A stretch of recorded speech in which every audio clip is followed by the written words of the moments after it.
Welcome back to my channel. మెంతికూర chicken కుక్కర్లో చేస్తున్న. ఆయిల్ వేడెక్కాక ఉల్లిపాయ టమాటా నేను ఆయిల్ వేసి బాండీలో ఫ్రై చేశాను.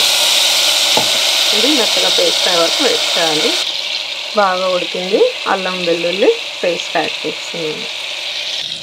తగినంత పసుపు,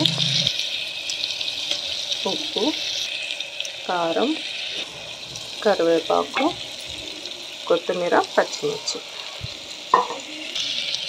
పెరుగు, నిమ్మరసం, చికెన్ 3/4 kg సరిపడా వాటర్ యాడ్ చేస్తున్నాను. బాగా కలిపి 3 విజిల్స్ వచ్చే వరకు ఉడికించాలి. మెంతికూర కడిగేసి ఉడకబెట్టాను. తర్వాత ఆయిల్ వేసి ఫ్రై చేశాను. సరిపడా గరం మసాలా యాడ్ చేయాలి. ఈ కర్రీ కొంచెం దీనిలోకి యాడ్ చేశాను. సో మెంతికూర చికెన్ కర్రీ రెడీ. మీరు ట్రై చేయండి. Tasty methi chicken.